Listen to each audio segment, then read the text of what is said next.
Hello everyone, welcome to Uttam's academy turning point. State Bank of India నుంచి మనకు PO and clerical notifications రెండు కూడా ఈ నెలలోనే రాబోతున్నాయి. డిసెంబర్లోనే. ఎప్పుడు ఏమని చెప్పలేం, కానీ ఎప్పుడైనా సరే వచ్చేదానికి నోటిఫికేషన్ సిద్ధంగా ఉంది. కాబట్టి అయితే వన్స్ నోటిఫికేషన్ రిలీజ్ అయిన తర్వాత మనకు టైం ఎక్కువ ఉండదు.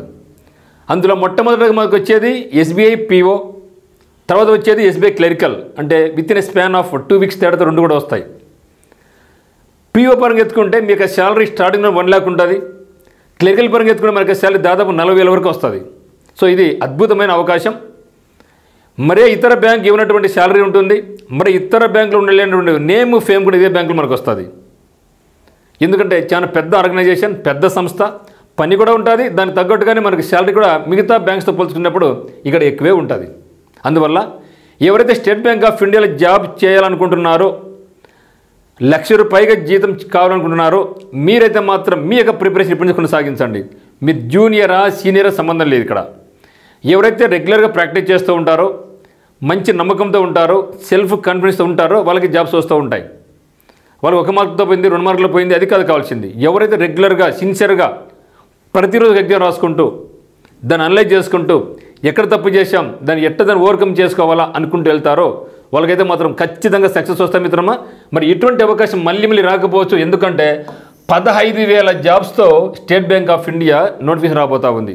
అది కాకుండా మరో 500 బ్రాంచులు కొత్తగా ఏర్పాటు చేస్తున్నట్లు ఫినాన్స్ మినిస్టర్ నిర్మలా సీతారామన్ గారు కూడా చెప్పడం జరిగింది.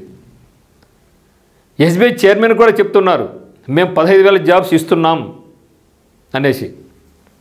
అయితే ఈ యొక్క 15,000 జాబ్స్లో పీఓ వచ్చేసి మనకు 3,000 తక్కువ కాకుండా, అంటే 2,000 నుంచి 3,000 వరకు ఉండే వేకెన్సీ అవకాశం ఉంది. క్లినికల్ పరంగా అయితే 12,000 ఉన్నాయి. అయితే ఈసారి కూడా ఏం చేస్తున్నారంటే లోకల్ లాంగ్వేజ్ని మస్ట్గా పెట్టబోతున్నారు. ఇది మన కొత్తగా వచ్చేటువంటి ఇది.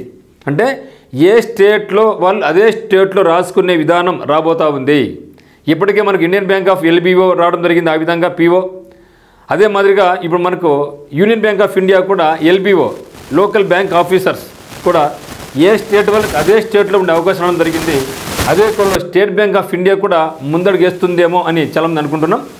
అది మాత్రం వస్తే మాత్రం చాలా గొప్ప అద్భుతమైన అవకాశం. ఎందుకంటే చాలామంది నార్త్ ఇండియా వాళ్ళు పీఓకి సెలెక్ట్ అవుతున్నారు, మన వాళ్ళు తక్కువ అవుతున్నారు. మరి ఆ యొక్క కంపారిజన్, ఆ యొక్క వేరియేషన్ మా స్టేట్ జాబ్ మనకే కావాలనుకుంటే మాత్రం ఇది ఇప్పుడు state bank, union bank of India కానీ ఇండియన్ బ్యాంక్ అని పెట్టిన విధానం అయితే మాత్రం చాలా మెరుగ్గా ఉన్నట్లుగా చాలామంది ఈ యొక్క యాస్పిరెంట్స్ అయితే చెప్తున్నారు అన్నమాట. మరి మీరు రాసింది క్లరికల్ అయినా పీఓ అయినా డిగ్రీ పాస్ అయి ఉండాలి. అయితే ఏజ్ చూసినట్టయితే క్లరికల్కు 18 నుంచి 28 వరకు ఉండొచ్చు. అదే పీఓకి అయితే మాత్రం 21 నుంచి 30 వరకు ఉండొచ్చు. ఓబీసీకి అయితే క్లరికల్ అయినా పీఓ అయినా మరో 3 సంవత్సరాల వయసు సడలింపు ఉంటుంది. ఎస్సీ ఎస్టీ వాళ్ళకి అయితే మరో 5, అంటే ఈ ఏజ్తో పాటుగా ఇక్కడి నుంచి +5 వేసుకోవచ్చు. మరి ఫిజికల్లీ ఛాలెంజ్డ్ పీపుల్ అయితే మాత్రం 10 years వరకు ఉంటుంది. మరి ఎక్స్‌సర్వీస్‌మెన్ వాళ్ళకైతే మాత్రం వాళ్ళకి సర్వీస్ని బట్టి ఆ యొక్క ఏజ్ అనేది వ్యారీ అవుతూ ఉంటుందన్నమాట. అయితే మనకు పీఓ అయినా క్లరికల్ అయినా స్టేజ్ 1 ఎగ్జామ్ ఏముంటుందంటే ఇంగ్లీష్ లాంగ్వేజ్ 30 questions ఉంటుంది, న్యూమరికల్ అబిలిటీ 35 questions ఉంటాయి, రీజనింగ్ అబిలిటీ 35 questions ఉంటాయి. అయితే పీఓలో అయినట్టు చూసినట్టయితే మనకు న్యూమరికల్ ప్లేస్లో మనకు క్వాంటిటేటివ్ యాప్టిట్యూడ్ అనేది జరుగుతుంది. ఇది మనకు టైర్ 1 మొత్తం 100 questions, 100 మార్కులు, 60 నిమిషాల టైం ఉంటుంది. ఇటీవల కాలంలో మనం చూసినట్టయితే ఐబీపీఎస్ పీఓ మనకు కట్ ఆఫ్ మార్క్ చాలా భారీగా తగ్గింది. అంటే 48.5 మాత్రం ఓసీ వాళ్ళకి. అది కూడా అంటే ప్రాక్టీస్ చేసేవాళ్ళు తగ్గిపోతున్నారు, సిన్సియర్గా రెగ్యులర్గా చేయడం లేదు. ఈ తరుణంలో ఎప్పుడైతే మన కంప్యూటర్ మనకు కంప్లీట్ చేయలేకపోతున్నాడో అప్పుడే మనకు రైట్ టైంగా మీరు భావించండి. ఈ సమయంలో సిన్సియర్గా రెగ్యులర్గా ప్రాక్టీస్ చేసే వాళ్ళకు ఖచ్చితంగా జాబ్ వస్తాయని నేను బలంగా నమ్ముతున్నా. మరి ఎస్బీఐ క్లరికల్కి వచ్చినట్లయితే మెయిన్స్ ఎగ్జామినేషన్ ఇంగ్లీష్లో 40 questions ఉంటాయి, 40 మార్క్స్ ఉంటుంది. క్వాంటిటేటివ్ యాప్టిట్యూడ్ 50 questions, 50 మార్క్స్, 40 నిమిషాల టైం ఇస్తాడు. రీజనింగ్ అబిలిటీ 50 questions, 60 మార్క్స్, 40 నిమిషాల టైం ఉంటుంది. General financial awareness 50 questions, 50 marks ఉంటుంది. ఓవరాల్ అయితే మాత్రం 190 questions ఉంటాయి, 200 మార్కులకు ఉంటుంది, 2 hours 40 minutes టైం ఉంటుంది. ఆడికి మెయిన్స్ ఎగ్జామ్ కంప్లీట్ అవుతుంది. అయితే ఇక్కడ మనకు రీజనింగ్ అండ్ కంప్యూటర్స్ అంటాడు, కానీ కంప్యూటర్ బిట్ ఎగ్జామ్ ఇచ్చే అవకాశమే లేదు. తర్వాత ఇక్కడ మరి క్వాలిఫై మార్క్ ఎంత అంటే ఇక్కడ క్వాలిఫైయింగ్ మార్క్ అంటే మనకు ఆంధ్రప్రదేశ్ కానీ తెలంగాణ కానీ కానిస్టేబుల్ సెస్ అనుకోండి 40% రావాలా 30% రావాలంటే ఇక్కడ అటువంటి సిద్ధాంతం ఏమీ లేదు. So no question of minimum qualifying mark అంటే మొత్తం రాసిన వాళ్ళల్లో యావరేజ్ ఎంత వస్తుందో దాన్ని బేస్ చేసుకొని మనకు ఉంటుంది కట్ ఆఫ్ మార్క్ అనేది. కాబట్టి no minimum qualifying mark. Interview కూడా ఉండదు State Bank of India clerical work సంబంధించి. మరి పిఓ చూసే ముందుగా దీనికి సంబంధించి స్టేట్ బ్యాంక్ ఆఫ్ ఇండియాకి సంబంధించి క్లరికల్కైనా పిఓకైనా ఉత్తమ్ సెకండ్ మ్యాప్ నందు మీకు ఆన్లైన్ కోర్సు లభిస్తుంది. బట్ దీనికంటే బెటర్ ఏమంటే ఆఫ్లైన్ కోచింగ్ వచ్చినట్టయితే మీకు ప్రతిరోజు క్లాసెస్ ఎగ్జామినేషన్స్ టర్నింగ్ పాయింట్ పెట్టడం జరుగుతుంది. ఇక్కడ మంచి వాతావరణంలో హాస్టల్ ఫెసిలిటీ కూడా మీకు ఉందన్నమాట, లైబ్రరీ ఫెసిలిటీ కూడా ఉంది. సో మీకు ఏ డౌట్స్ కూడా 8688080802 అయితే మీరు కాల్ చేయండి. మరి పిఓ మెయిన్స్కి వచ్చినట్టయితే రీజనింగ్లో మనకు 40 క్వశ్చన్స్ ఉంటాయి, 50 మార్క్స్, 50 నిమిషాల టైం ఉంటుంది.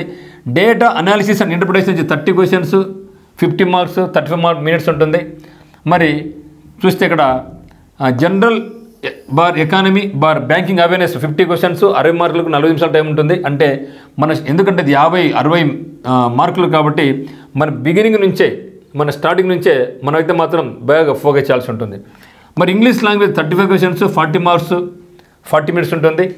మరి మనకు చూస్తే ఇక్కడ మొత్తం అయితే 155 క్వశ్చన్స్ ఉంటాయి, 200 మార్కులకు ఉంటుంది, 3 అవర్స్ టైం ఉంటుంది. అదైన తర్వాత డిస్క్రిప్టివ్ ఇంగ్లీష్ ఒక లెటర్ రైటింగ్ ఒక ఎస్సే రైటింగ్ ఉంటుంది, 2 క్వశ్చన్స్. ఆ యొక్క 2 క్వశ్చన్స్ ఒకటేమో లెటర్ రైటింగ్ ఒకటేమో ఎస్సే రైటింగ్, ఇది 50 మార్కులకు ఉంటుంది. మొత్తం అయితే మనకు 250 మార్కులకు ఎగ్జామ్ ఉంటుంది. మరి టైం వచ్చేసి 3.5 గంటల టైం ఉంటుంది. సో 3.5 గంటలో మన 250 మార్కులకు 150 క్వశ్చన్స్ అటెంప్ట్ చేయాల్సి ఉంటుంది. ముఖ్యంగా పిఓ జాబ్ ఎవరైతే కావాలో మీరైతే మాత్రం రెగ్యులర్గా మీరు ఇంట్లో ఈ యొక్క సిస్టమ్ మీద టైపింగ్ అనేది మీరు చేయాల్సి ఉంటుంది. కీబోర్డ్ మీద టైపింగ్ అనేది చేసుకుంటానండి. ఫింగరింగ్ ఎట్లా ఉపయోగించాలి ఏమి, దానివల్ల మన స్పీడ్ పెరుగుతుంది, అక్యురసీ వస్తుంది. తర్వాత అయిన తర్వాత జీడీ 20 మార్కులకు ఉంటుంది, ఇంటర్వ్యూ 30 మార్కులు, మొత్తం మీద కలుపుకుంటే 50 మార్కులకు ఉంటుంది. అంటే ఓవరాల్గా అయితే మాత్రం ఇది 250 మార్కులకు, ఇది వచ్చేసి 50 మార్కులకు, 300 మార్కులకు గాను వాళ్ళు మనకు ఇంటర్వ్యూకి జీడీకి మరియు వచ్చిన మార్కులను 100కు యావరేజ్ చేసుకొని మనకు సెలక్షన్ అయితే ఇవ్వడం జరుగుతుంది. ఇది మిత్రమా. సో మరి ఎప్పుడు వస్తుంది ఏమని కాకుండా మీరు ఇప్పటి నుంచే డిసెంబర్ 1 కానీ మీరు టార్గెట్ పెట్టుకొని ఇప్పటి నుంచే మీరు ప్రతిరోజు ఒక ఎగ్జామ్ రాసుకుంటూ ముందుకెళ్ళి డిస్కస్ చేసుకొని ఎక్కడ తప్పిపోతుంది, ఎందుకు తప్పిపోతుంది, ఎంత టైం వస్తూ ఉంది, నిజాయితీగా నీతిగా మీరు పెట్టుకొని ఎగ్జామ్ రాసుకుంటే మాత్రం ఖచ్చితంగా సక్సెస్ అవుతారు. నేను కూడా మీలాగా ప్రిపేర్ అవుతున్నప్పుడు ప్రతిరోజు మార్నింగ్ లేచిన వెంటనే 5 గంటలకు ఒక ఎగ్జామ్ రాసిన తర్వాతనే నేను మిగతా పని చూసుకునేవాడిని. సో మీరు కూడా ఏం చేయాలంటే మనం ఏమైతే చేస్తున్నాం అంటే ఇప్పుడు మనకి మెయిన్ ప్రైమరీ గోల్ ఏమి to get the job bank examination అనుకున్నప్పుడు ఫస్ట్ మనకి ప్రక్రియ మన వర్క్ స్టార్ట్ కావాల్సిందే ఎగ్జామినేషన్స్తో. ఏ ఎగ్జామ్? Bank exam. ఫస్ట్ నిద్రలేయండి, లేచిన ఒక 5-10 నిమిషాలు ఫ్రెష్ అప్ కండి, అయిన వెంటనే మీరు ఫస్ట్ ఎగ్జామ్ రాసేయండి.